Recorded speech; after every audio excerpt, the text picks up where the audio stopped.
Pergunta 4. O que é Deus? Essa pergunta, antes da gente passar para a resposta, ela é uma pergunta que na época que foi escrita era normal. What's God? Em vez de who's God. O que é Deus em vez de quem é Deus, né? Deus é um ser. Você pergunta o que normalmente para coisas, né? O que é um carro? O que é um avião? O que é uma mesa? Quem é fulano, né? Então a pergunta está: o que é Deus? Mas é que, como Deus é indefinível, então não dá para você dizer quem é Deus, mas como Deus se revela e qual o papel dele em todas as coisas. Como ele se mostra nas Escrituras, o que ele revelou a respeito dele, o que nós podemos saber a respeito dele. Por isso que a pergunta está: o que é Deus, em vez de quem é Deus. Se fosse quem é Deus, haveria a tentativa de uma definição de Deus. E Deus é um ser indefinível. Né? A gente ouve até muita gente dizer, né, eu já ouvi muito, tem um livrinho de teologia que era muito usado no passado, e que tinha a definição de Deus. Deus não se define. Tá? Deus está acima e além da nossa compreensão. Então, como Deus se revela? O que ele faz? Então, seguindo aqui a ordem, o que é Deus? Então, como Deus se revela, como Deus se mostra. Aí a resposta, olha que legal, é o que a Bíblia revela a respeito de Deus. Deus é espírito, portanto, ele não é um ser como nós, ele é um ser de compleição completamente diferente. Deus é espírito, é infinito, diferentemente de nós que somos seres finitos, é eterno, ou seja, ele não tem princípios de dias nem fim de vida. Ele existe num estado em que na nossa mente não consegue abarcar também. Eternidade não é um começo sem fim. Eternidade é um estado em que não existe a ideia de tempo. Não tem. Portanto, é indefinível. É imutável, diferentemente de nós, que somos seres altamente mutáveis, né? A gente é hoje, dependendo das emoções, uma coisa, amanhã, dependendo das emoções, é outra. Hoje nós cremos numa coisa, amanhã nós cremos noutra. Infelizmente, nós somos assim. Deus é imutável em seu ser. O ser dele não sofre qualquer variação, mudança.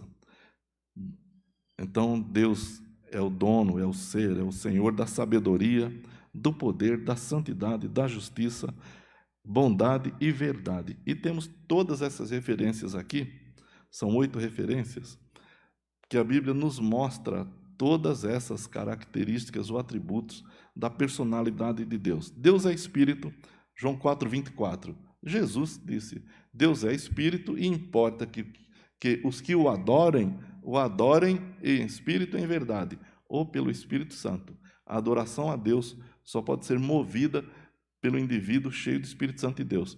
Nenhuma pessoa que não tem o Espírito Santo de Deus pode adorar a Deus, porque Deus é espírito. E só pode ser adorado pela ação do Espírito em nós. Deus é Espírito infinito. Jó 11:7. Vamos ler essas referências, né? A gente está aqui com a Bíblia na mão. Jó 11:7.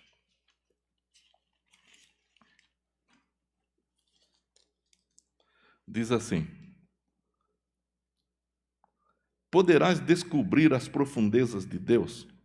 Poderás descobrir a perfeição do Todo-Poderoso? Deus é Espírito.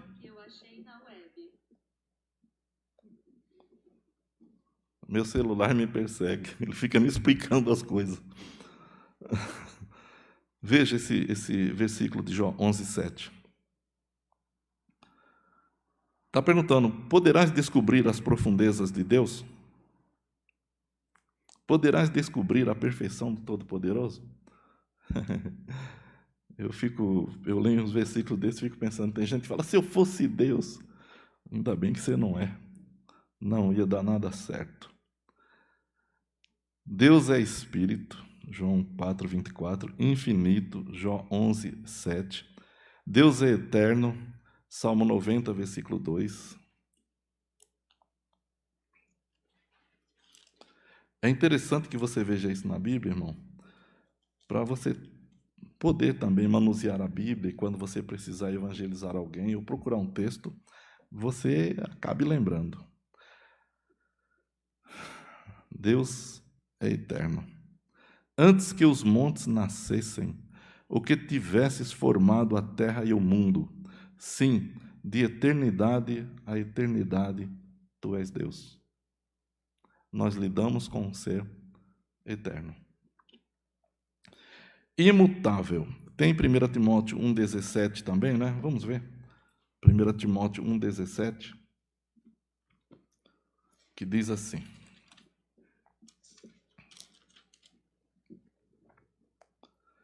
Ora, ao Rei dos séculos, imortal, invisível, ao único Deus, sejam honra e glória para todos sempre. Amém. Sobre a imutabilidade de Deus, leia Tiago 1,17.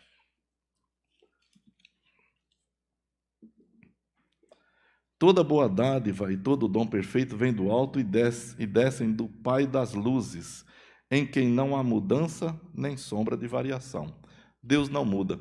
Mas antes que alguém me diga, mas pastor, lá em Gênesis 6, 5, 6, diz que Deus se arrependeu. Vamos ler? Como é que ele não muda se ele se arrepende? O arrependimento é uma mudança, né? Então vamos ver aqui, Gênesis capítulo 6, versículos 5 e 6, só porque se alguém perguntar para você, aí você vai falar isso. Gênesis 6, 5 e 6 diz assim.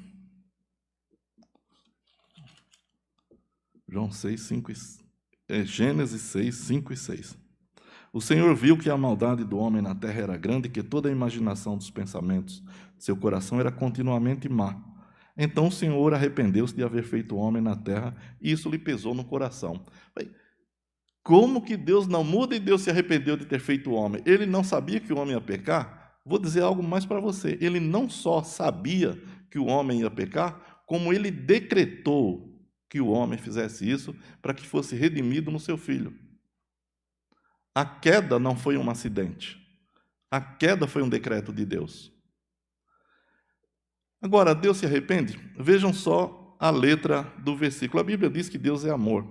E como amor que ele tem muita dor no coração de punir o ser humano. Diz que ele não repreende nem castiga de bom grado ao ser humano. Deus não gosta de fazer isso. Ele faz, porque ele é justo. Quando diz aqui, então o Senhor, no versículo 6 de Gênesis 6, então o Senhor arrependeu-se de haver feito o homem na terra, isso lhe pesou no coração. Essas duas expressões são correlatas. O arrependimento de Deus aqui significa que pesa no coração de Deus ter que tomar atitude contra o homem pecador. Isso aqui são frases paralelas. Arrependimento aqui não é uma mudança de atitude de Deus. É simplesmente um peso no coração de Deus por ele ter que apenar o homem. E ele vai apenar, de fato, ele mandou o dilúvio. Ele não deixou de fazer o que tinha de fazer, mesmo que isso lhe doesse no coração. Então, Deus é imutável e continua imutável, mesmo que tenham textos dessa forma. Deus é imutável em seu ser. Êxodo 3,14.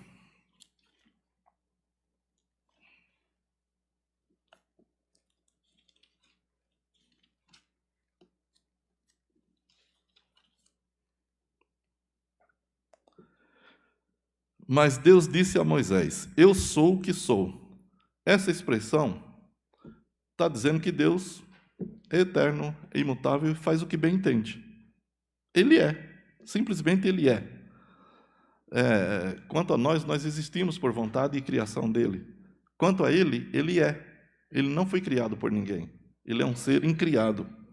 Então Deus disse a Moisés, eu sou o que sou, assim responderás aos israelitas. Eu sou, me enviou a vós. Tipo, não tem explicação. Eu sou, e fim de papo. Quase que ele olha para Moisés e fala, vai contestar?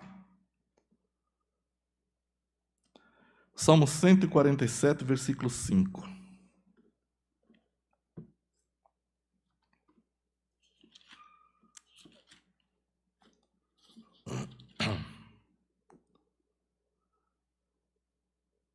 Grande é o nosso Senhor, forte em poder e não há limite para o seu entendimento.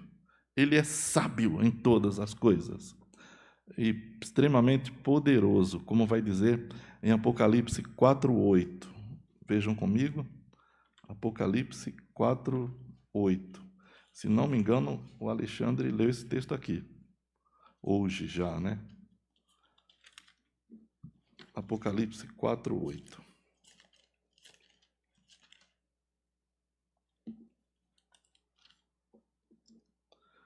Cada um dos seres viventes tinha 6 asas que estavam cheias de olhos em volta e por baixo. De dia e de noite eles diziam sem cessar: Santo, Santo, Santo é o Senhor Deus, o Todo-Poderoso, aquele que era, que é e que há de vir. Ou seja, tudo se resume em Deus.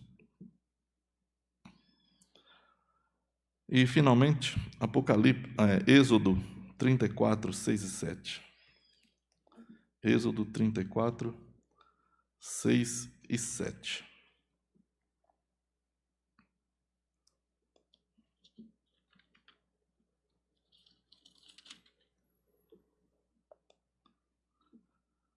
Tendo o Senhor passado diante de Moisés, proclamou.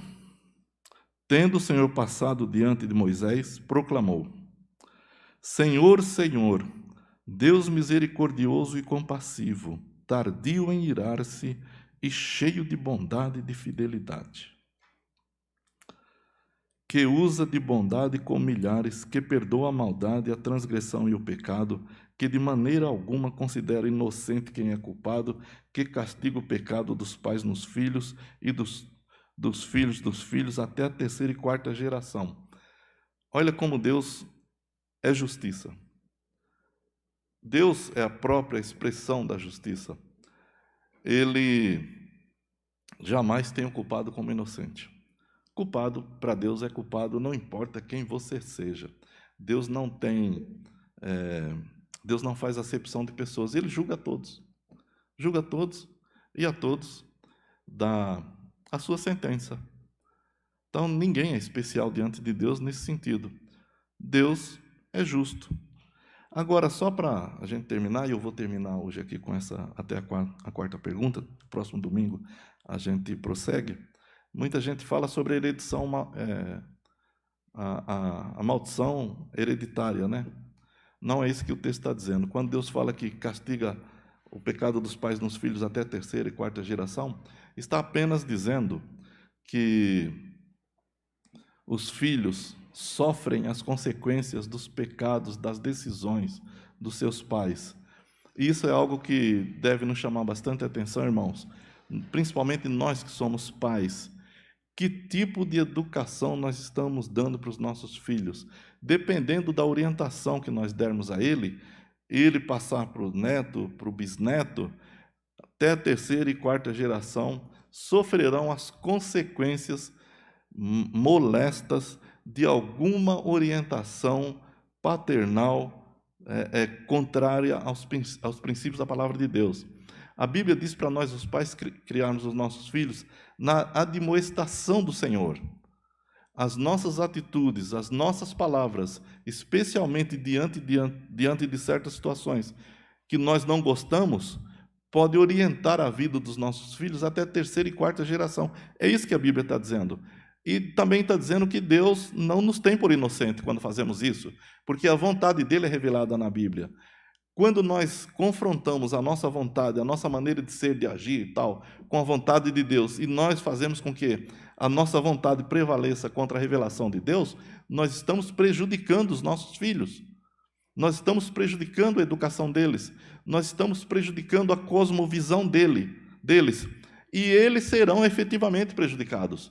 Portanto, tenhamos muita responsabilidade diante de Deus para não fazermos coisas que os nossos filhos levem adiante e ensinem para os seus filhos. Nós temos que ensinar os sãos princípios da palavra de Deus para que os nossos filhos sejam educados na palavra de Deus e passe para os seus filhos e netos o que Deus revelou. Senão, nós estaremos prejudicando profundamente as próximas gerações, a próxima sociedade. Irmãos, você não tem ideia de quanto as nossas atitudes prejudicam ou abençoam. Deus nos chamou para ser bênção. Deus nos chamou para abençoar. Portanto, cuidado, muito cuidado com o que você passa na sua casa para os seus filhos. Se você estiver passando outra coisa que não são os princípios da palavra de Deus, mesmo que você tenha sido maltratado, ofendido, injuriado, e se você não passar são os princípios da palavra de Deus, você estará prejudicando não só os seus filhos desta geração, como seus netos, bisnetos e daí para frente. Então, muito cuidado com a formação. Formação é algo importante para todos os cristãos.